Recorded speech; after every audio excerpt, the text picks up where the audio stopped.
물으면 뭐라고 대답하시렵니까? 있어요? 이제 보십시다. 과연 그 무기가 있나 없나를 한번 점검을 해봐야 될 것 같아요. 그러면 지난주에 말씀을 한번 점검을 해볼까요? 4가지 감사가 생각이 난가요? 제가 시작을 할게요. 그러니까 감사. 네, 두 번째는 그럼에도 불구하고는 넣지 않았지만 그럼에도 감사. 세 번째는요? 컨닝하지 마십시오. 그럴수록 감사. 넷째는 그것까지도 감사. 잘 따라왔나요? 그러니까 그럼에도 그럴수록 그것까지. 질문을 해야죠. 요거 어느 정도 이걸 이제 이 정도는 모르는 사람들은 노트 보면 다 적혀 있는 거지만 그런 생활 속에 습관화 시켰으면 좋겠어요. 5번째 감사가 있죠. 얘기했나요? 질문하려고 안 했겠죠. 5번째 감사. 이 4가지를 통틀어서 뭐라고 말씀드릴 수 있을까요? 오늘 점심이 맛있습니다. 얼른 하고 지나가야 됩니다. 다른 것 아니라 제가 어제 생일이었거든요. 근데 페이스북에서 조금 그 나름대로 축하를 받았어요.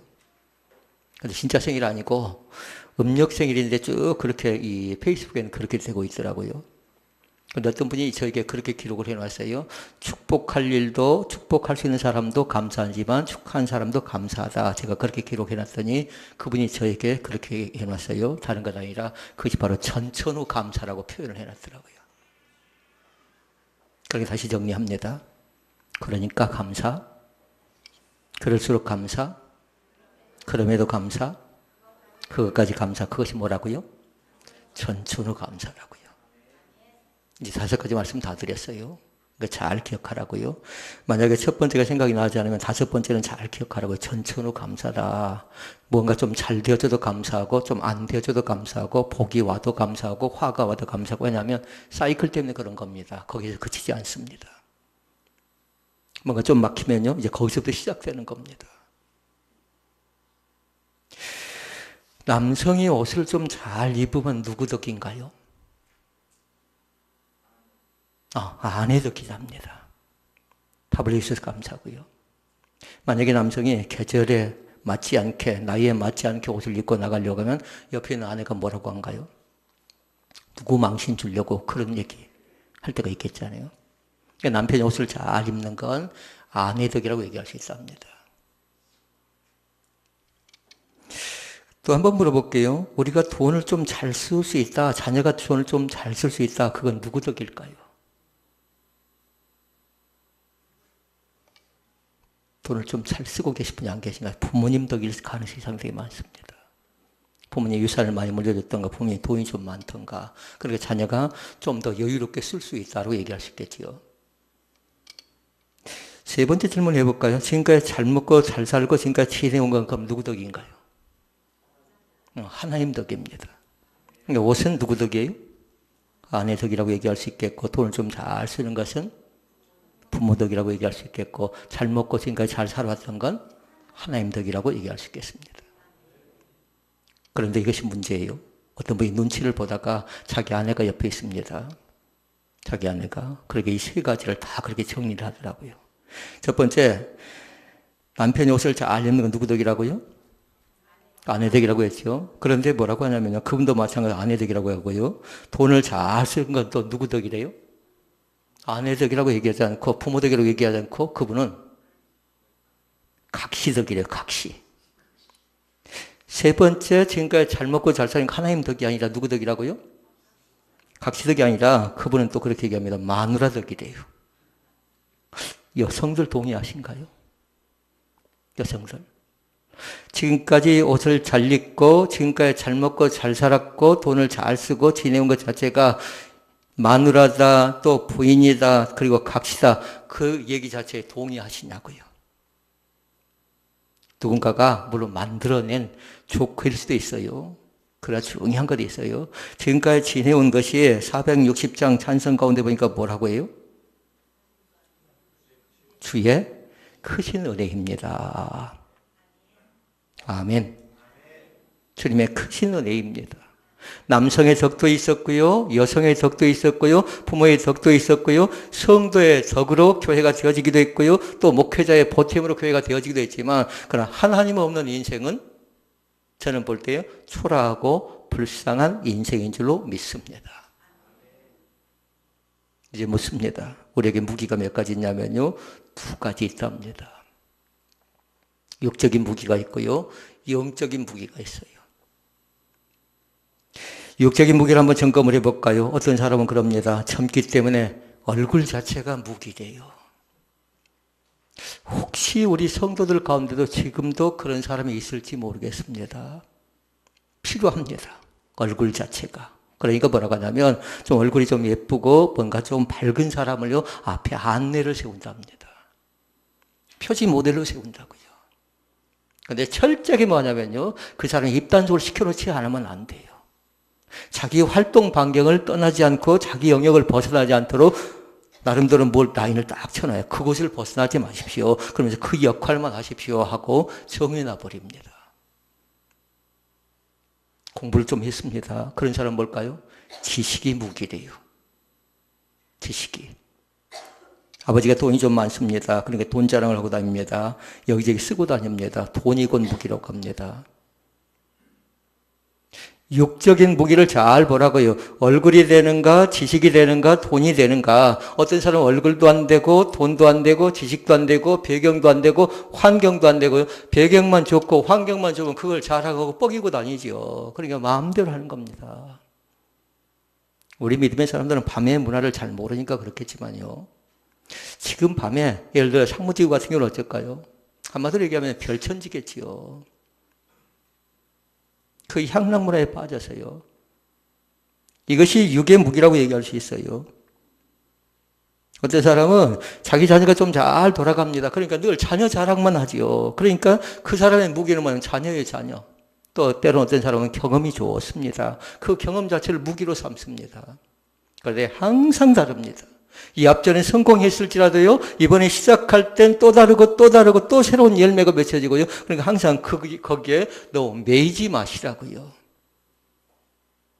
그러면 두 번째로 영적인 무기가 또 있습니다. 육적인 무기를 잘 점검해 보고요.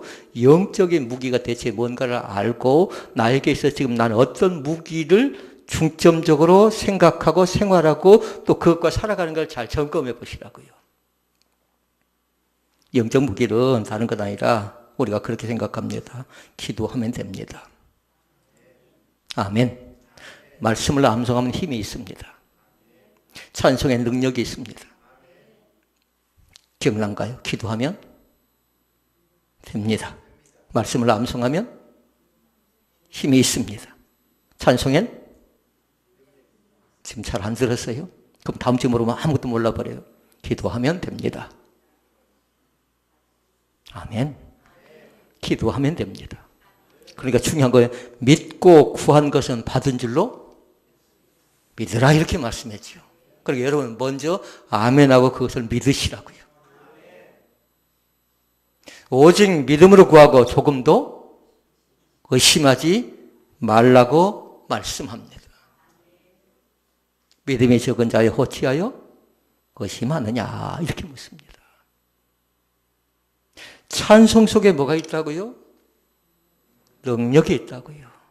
뭔가 마음이 답답합니다. 뭔가 꽉 막혔습니다. 자녀가 뜻대로 되어지지 않습니다. 그런 찬양을 많이 하시라고요. 찬양을 마음껏 하시라고요. 하루 7번씩 찬양해도 괜찮아요. 그럼 마음속에 평강이 찾아오고요. 마음속에 장애물이 사라질 줄로 믿습니다. 그러니까 찬송하면 능력 임합니다.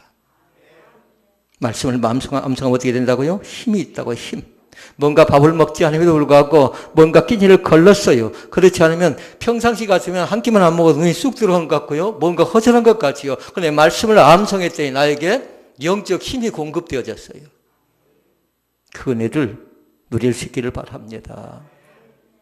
만약에 이 영적 무기를 사용하지 않으면요. 아까 서두에서 말씀드렸어요. 육적인 무기 가운데 제일 먼저 뭐라고요? 무슨 무기가 있어요? 얼굴 자랑한다고요. 꽤 오래전 일입니다. 한 권사님 계셨는데 참 예뻤습니다. 그래서 나중에 들어보니까요, 나이를 보고 사람들이 깜짝 놀랐어요. 60대 중반을 넘어간 분인데요, 찬양 지휘를 열심히 합니다.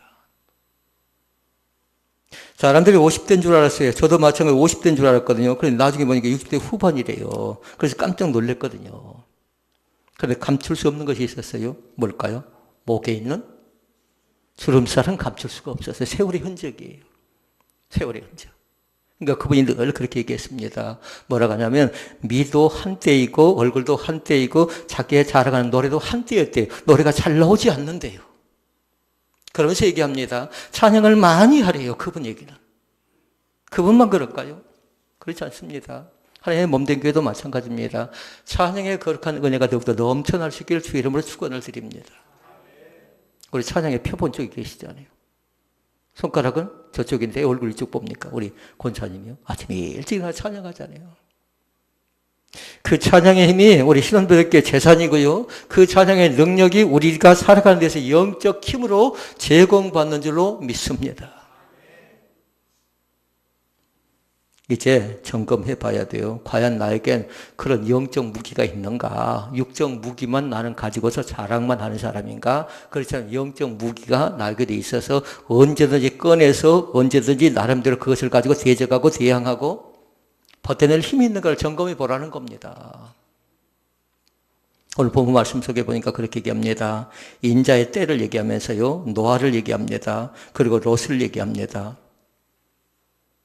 27절 말씀 읽어볼까요? 노아가 방주에 들어가던 날까지 사람들이 먹고 마시고 장가들고 시집가더니 먹는 것, 마시는 것, 시집가는 것, 장가는 것 다 중요하지요. 홍수가 나서 저희를 다 멸했다고 얘기합니다. 그건 뭐냐면요. 자기들이 지금 어떤 때인 걸 알지 못했다는 겁니다. 노아의 때만 그랬나요? 이제 롯의 때가 나옵니다. 읽어볼까요? 28절. 또 롯의 때와 같으리니 사람들이 먹고 마시고 사고 팔고 심고 집을 짓더니. 노아의 때도 마찬가지였고요. 바로 롯의 때도 마찬가지였습니다. 그런데 그때만 그런 것 아니라 신약 성경에도 마찬가지로 똑같이 그렇게 먹고 마시고 즐기고 시집가고 장가가고 그런 일들로 인해서 그들이 만족했다라는 겁니다. 근데 그게 전부가 아니었어요. 시편 말씀에 보니까 그렇게 얘기합니다. 내가 산을 향하여 눈을 들리라. 나의 도움이 어디서 올꼬? 천지를 지으신 여호와에게서로다. 아멘. 그분이 창조의 하나님. 그분이 우리의 구원의 하나님. 그분이 오늘 또 동행하시는 참 좋으신 나의 하나님인 것을 믿습니다. 그렇게 해서 하나님의 몸된 교회뿐만 아니라 또 세워진 모든 교회들이 하나님 보시기에 좋은 교회로 자리매김할 수 있기를 주의 이름으로 축원을 드립니다. 세 가지의 말씀을 드리고 말씀을 정리합니다. 첫째 말씀이에요. 첫째는 뭐냐면요. 올라가는 신앙을 가져야 된대요. 한번 읽어볼까요? 내려가지 말고. 올라가는 신앙의 무장이 있어야 된다. 그러니까 우리의 무기 자체는 뭐냐면요. 올라가. 주를 앙모하는 자. 올라가.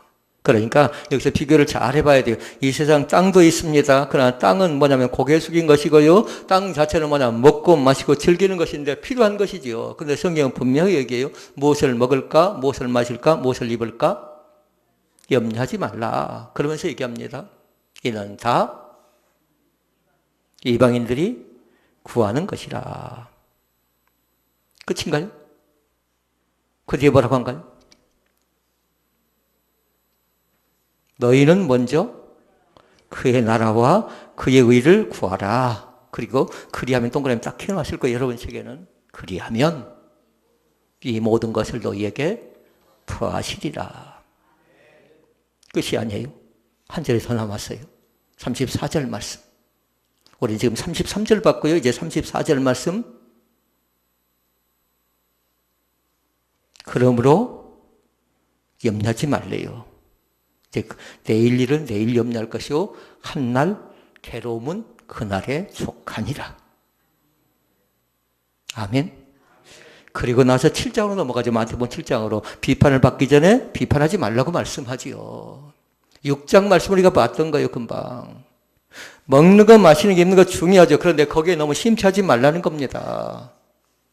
나름대로 또 하나님께서 먹여주기도 하고 입혀주기도 하고 돌봐주기도 하는데 우리가 너무 땅의 것에만 연연하지 말자라는 거예요. 이 시간에도 마찬가지입니다. 올라가는 신앙을 반드시 우리가 누릴 수 있기를 주의 이름으로 축원을 드립니다. 우리의 신앙이 위에 계신 하나님을 바라볼 수 있기를 바랍니다. 그 안에 가능성의 길이 있어요. 그 속에는 풍성한 은혜의 역사가 있거든요. 공급하시는 축복이 있거든요.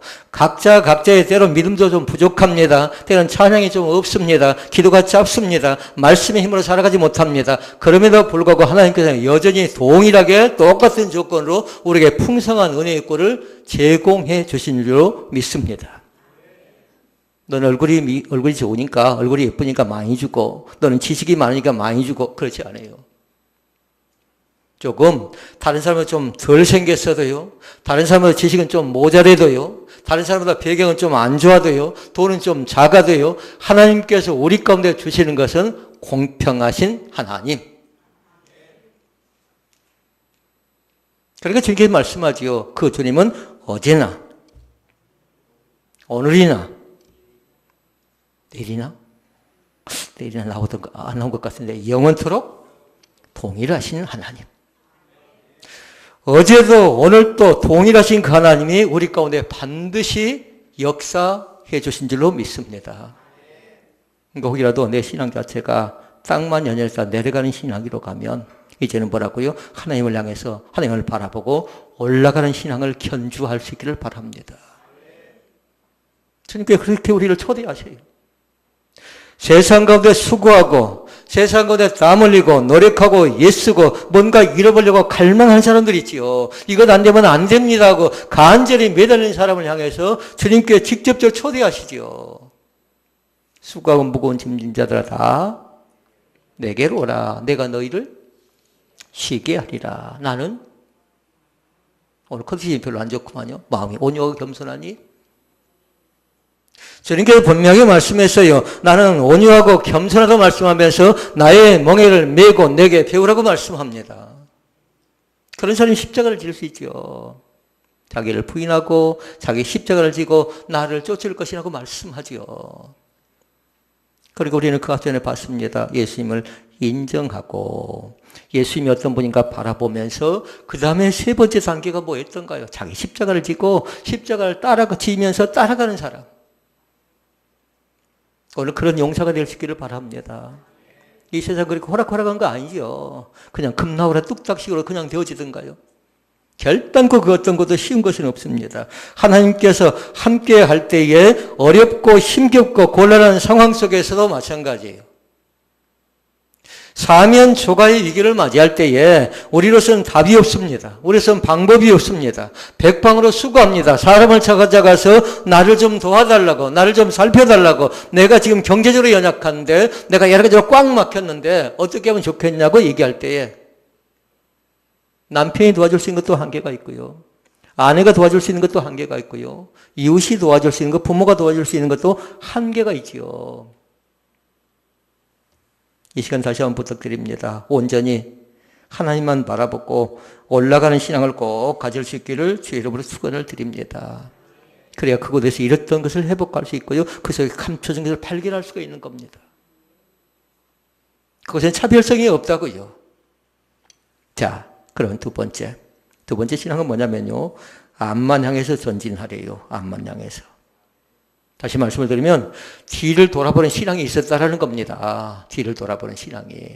구약성경 말씀을 가볼까요? 출애굽기 14장 말씀에 보니까 이스라엘 백성들이 출애굽합니다. 그리고 홍해를 건넙니다. 그런데 보니까 바로의 군대가 어떻게 합니까? 애굽의 바로의 군대가 뒤따라옵니다.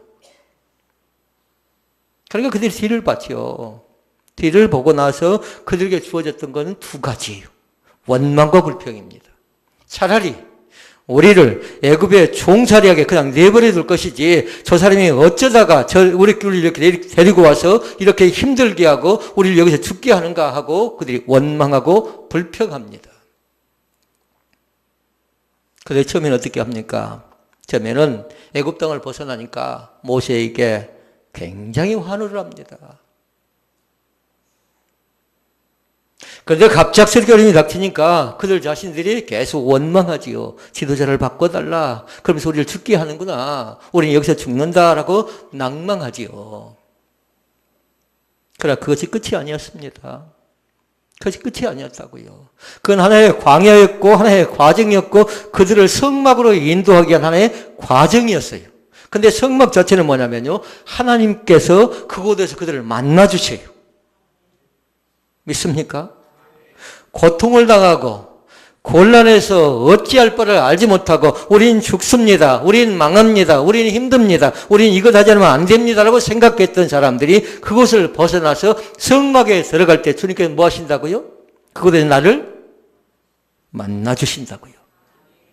아멘. 왜 그러실까요? 착하고 충성된 종아, 네게 작은 일에 충성하였으며 내가 많은 것을 내게 맡기겠다는 그 메시지. 너를 하나님의 자녀 삼고 너에게 거룩한 권세가 있다고 말씀하시면서 우리를 그곳에서 만나주신다고요. 성막에서 우리를 만나주세요. 그래서 성막 세월이 거기서 끝이던가요? 그렇지 않습니다. 성막의 과정을 거치고 나서 이스라엘 백성들은 뭐냐면요. 이제 비로소 하나님 앞에 예배하는 법을 배워요. 하나님에 대한 중요성을 알고 나서. 그래서 번제가 뭔가, 소제가 뭔가, 화목제가 뭔가, 속죄제가 뭔가, 속건제가 뭔가를 무엇인가를 철저하게 배우지요. 그리고 그들이 뭐 합니까? 그 과정을 거쳐간 사람들이 이제 7대 절기를 또 배워나가는 겁니다. 이게 잘 기억해야 돼요. 성막 중요하고요.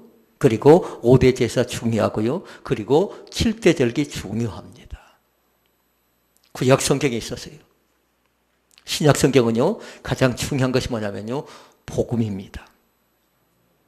아멘. 그럼 복음이 뭐냐라는 거예요. 복음은요, 다른 것 아니라 6자로 뭘까요? 예수, 내자, 그리스도. 나는 그분을 믿습니다. 그러니까 베드로는 마태복음 16장에서 그렇게 고백합니다. 주는 그리스도시요 살아계신 하나님의 아들이십니다. 라고 고백합니다. 그래서 우리는 그렇게 배웠어요. 주재권을 인정하라고 했어요. 나의 주인이 또 나의 모든 것을 주관하시고 또 주권적으로 임하신 분이 주인 되신 분이 다른 분이 아니라 하나님 되신 것을 믿습니다. 지금까지 배경이 나의 주인이 될 수가 있었어요. 자녀가 또 나의 주인이 되고 또 여러 가지 환경이 돈이 지식이 나의 주인이 될 수 있었는데요. 이제는 하나님께 모든 걸 전적으로 의탁하시라고요. 권한 자체를 이제 그쪽으로 넘겨드리라고요. 주님께서 알아서 하시는 겁니다. 교회도 마찬가지예요. 목사인 제가 좀 뭔가 해보려고 하면 잘 되던가요? 여러분들이 뭔가 좀 해보려고 하면 잘 된 줄 안가요? 결단 그렇지 않아요. 하나님이 계획하고 하나님이 우리 자신을 사용하셔야 가능한 일이지요. 다만 우리에게 필요한 것이 있습니다. 우리는 뭐냐면요. 절대적으로 순종하는 겁니다. 이제 좀 맞지 않을 수도 있습니다. 내 생각과는 좀 맞지 않을 수도 있습니다. 지금의 환경과는 좀 맞지 않을 수 있습니다. 그런데 주님의 뜻과 주님의 방법과 주님의 생각과 주님의 의도하시면 우리의 생각은 전혀 달라요. 전혀 다르다고요. 한 사람을 구원하기 위한 과정인지 또 한 가정을 인도하기 위한 과정인지 나를 성장시키기 위한 과정인지 그건 아무도 몰라요. 다만 주님의 계획하심이 그것 자체가. 그러니까 복 속에도 그 계획이 있고요. 뭔가 어려운 화를 당할 때도 마찬가지예요. 화 자체가 완전히 너는 끝이 하고 완전히 너는 망했다라고 주님께 종집을 찍는 사건이 아닙니다. 화를 통해서도 배워나가는 겁니다. 그걸 다른 말로 고난이죠, 고난. 고난을 통해서도 많은 걸 배워나가는 겁니다. 고난 당하기 전에 내가 그런 생각이 있으니 이제는 주의 윤리를 배운대요. 주의 규례가 뭔가, 법도가 뭔가 이제 그걸 정확하게 배우고 그것을 위해서 최선을 다한다는 말씀입니다. 생각컨대 현재의 고난은 장차 우리에게 나타날 영광과 좋게 비교할 수 없도다 라고 말씀합니다. 앞을 바라볼 수 있기를 바랍니다. 창세기 말씀에도 나옵니다. 롯이 나옵니다. 롯의 처가 나옵니다. 기억나신가요? 뒤를 돌아본 거로 소금 기둥이 됩니다. 왜 그렇게 되었습니까? 그것 자체는 다른 것 아니라 뒤를 돌아봤다는 건 다른 것 아니고 후회하는 것이고요. 우유부단한 것이고 게으른 것이에요. 이럴 것인가 저럴 것인가 또 안 된다 못한다 망한다 계속 절망하고 포기하는 거라고요. 해보지도 않고 지레 겁먹는 거라고요. 그런 시간 분명히 말씀드립니다. 온전히 주님만 의지할 수 있기를 바랍니다. 주님 바라보시고요. 주님께서 우리를 오늘 또 인도하세요. 한 걸음씩 오늘 또 인도하실 때에 순종하며 따라가는 귀한 축복의 열매가 우리 가운데 맺혀지시기를 주의 이름으로 축원을 드립니다. 마지막 세 번째가 있습니다. 세 번째는 뭐냐면 도우시는 하나님입니다. 도우시는 하나님. 환경을 두려워하지 않고 하나님이 나를 날마다 도와준다는 사실 앞에 감사할 수 있기를 바랍니다. 하나님은 오늘 또 그렇게 역사하셔요. 하나님 우리를 올라가게 만들고 앞을 보게 만들고 또 그때 올라가고 앞만 볼 때 그냥 나를 내버려두는 건 아니라 그래서 아까 시편 121편 말씀 봤던 겁니다. 내가 산을 향하여 눈을 돌리라. 나의 도움이 어디서 올꼬. 천지를 지으신 하나님께서 온대요. 하나님께서. 철저하게 모든 걸 다 맡길 수 있기를 주의 이름으로 축원을 드립니다. 환경은 두려워할 것 없어요. 쩔쩔맬 것 없어요. 아무리 큰 산이 가로막고 있다고 할지라도 큰 산아 너는 무엇이냐고 선포하라고요. 예수 그리스도 앞에서 너는 두자. 예수 그리스도 앞에서 너는 아무리 크나큰 산일지라도 선포하셔야 돼요. 평지가 될지어다. 아멘. 큰 산은 내가 무엇이냐? 아무리 어렵고 아무리 힘겹고 아무리 절망스러운 사건일지라도 너무 당황하지 말고요. 쩔쩔매지 마시라고요. 때로는 그것 때문에 잠을 못 자지요. 때로는 그것 때문에 속이 상해서 부들부들 떨 때가 있지 않나요? 믿음이 없다면 그것이 한이 되고요. 믿음이 없는 사람은 그것이 오기가 되고요. 믿음이 없다면 그것이 어떻게 된가요? 어떻게 하면 그것을 복수할 것인가? 어떻게 하면 그것을 내가 해버릴 것인가? 나름대로 비장의 칼을 갈지요. 그러니까 사건, 사고가 나는 거지요. 그러나 믿음이 있는 사람은 그때 나를 보는 겁니다. 하나님, 나는 연약합니다. 하나님, 나는 나약합니다. 나는 부족합니다. 내 힘으로 나는 어찌할 수가 없습니다. 큰 군대가 나를 진치려고 합니다. 강력하게 마귀가 나를 향해서 계속적으로 미혹하고 유혹합니다. 그때 선포하시라고요. 너는 나를 어찌할 수가 없다고 선포하시라고. 나는 누굽니까? 우리는 하나님의 자녀입니다. 아멘을 크게 하십시오. 나는 하나님의 자녀입니다. 목사인 저는 다른 사람이 아니라 하나님의 일을 하는 하나님의 자녀라고요. 여러분들도 똑같아요. 성도는 다른 사람이 아니라 하나님의 자녀가 돼요. 요한복음 1장 12절에 분명히 말씀했어요. 영접하는 자, 곧 그 이름을 믿는 자들에게는 하나님의 자녀가 되는 권세를 준대요. 그 축복의 문을 열 수 있기를 바랍니다. 그 은혜의 문을 열 수 있기를 바랍니다. 하나님 우리를 그렇게 사용하십니다. 오늘 말씀을 정리합니다. 무엇 때문에 두려워하고 무엇 때문에 답답해하고 무엇 때문에 염려하십니까? 담대함을 얻을 수 있기를 바랍니다. 여호수아에게 말씀합니다. 강하고 담대하라. 이사야에게 말씀합니다.